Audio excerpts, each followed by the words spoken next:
सोमवार की व्रत कथा। सोमवार की व्रत कथा। सोमवार व्रत कथा। सोमवार व्रत कथा। किसी नगर में एक धनी व्यापारी रहता था। दूर दूर तक उसका व्यापार फैला हुआ था। नगर के सभी लोग उस व्यापारी का सम्मान करते थे। इतना सब कुछ संपन्न होने के बाद भी वह व्यापारी बहुत दुखी था, क्योंकि उसका कोई पुत्र नहीं था, जिस कारण अपने मृत्यु के पश्चात व्यापार के उत्तराधिकारी की चिंता उसे हमेशा सताती रहती थी।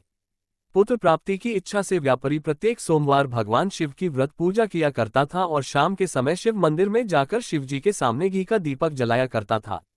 उसकी भक्ति देखकर मां पार्वती प्रसन्न हो गई और भगवान शिव से उस व्यापारी की मनोकामना पूर्ण करने का निवेदन किया। भगवान शिव बोले, इस संसार में सबको उसके कर्म के अनुसार फल की प्राप्ति होती है। जो प्राणी जैसा कर्म करते हैं उन्हें वैसा ही फल प्राप्त होता है।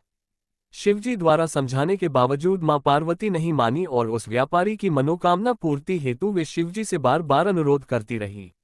अंततः माता के आग्रह को देखकर भगवान भोलेनाथ को उस व्यापारी को पुत्र प्राप्ति का वरदान देना पड़ा। वरदान देने के पश्चात भोलेनाथ मां पार्वती से बोले, आपके आग्रह पर मैंने पुत्र प्राप्ति का वरदान तो दे दिया, परंतु इसका ये पुत्र 16 वर्ष से अधिक समय तक जीवित नहीं रहेगा। उसी रात भगवान शिव उस व्यापारी के स्वप्न में आए और उसे पुत्र प्राप्ति का वरदान दिया और उसके पुत्र के 16 वर्ष तक जीवित रहने की भी बात बताई। भगवान के वरदान से व्यापारी को खुशी तो हुई, लेकिन पुत्र की अल्पायु की चिंता ने उस खुशी को नष्ट कर दिया। व्यापारी पहले की तरह सोमवार के दिन भगवान शिव का विधिवत व्रत करता रहा।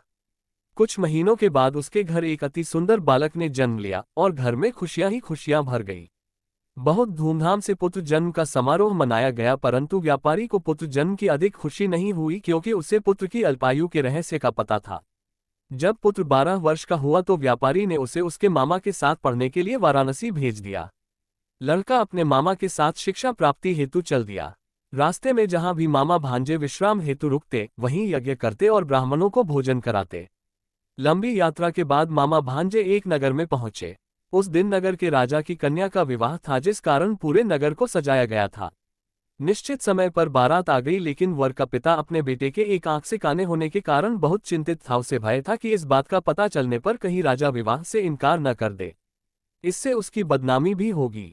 जब वर के पिता ने व्यापारी के पुत्र को देखा तो उसके मस्तिष्क में एक विचार आया। उसने सोचा, क्यों न इस लड़के को दूल्हा बनाकर राजकुमारी से विवाह करा दूं।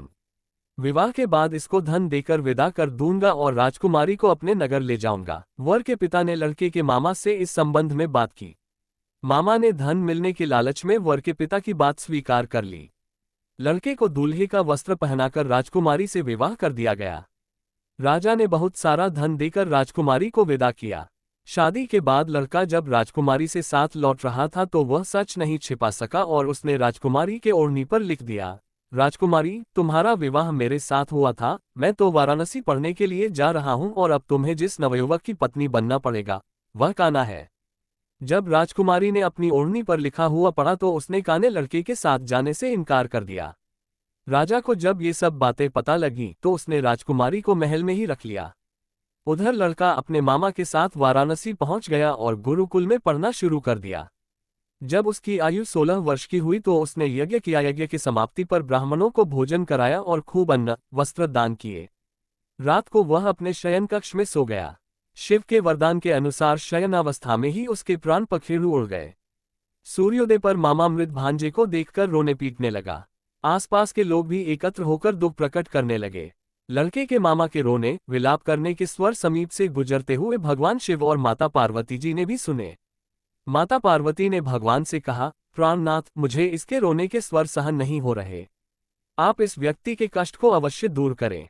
भगवान शिव ने माता पार्वती के साथ अदृश्य रूप में समीप जाकर देखा तो भोलेनाथ माता पार्वती से बोले, ये तो उसी व्यापारी का पुत्र है जिसे मैंने 16 वर्ष की आयु का वरदान दिया था। इसकी आयु पूरी हो गई है। मां पार्वती ने फिर भगवान शिव से निवेदन कर उस बालक को जीवन देने का आग्रह किया। माता पार्वती के आग्रह पर भगवान शिव ने उस लड़के को जीवित होने का वरदान दिया और कुछ ही पल में वह जीवित होकर उठ बैठा। शिक्षा समाप्त करके लड़का मामा के साथ अपने नगर की ओर चल दिया।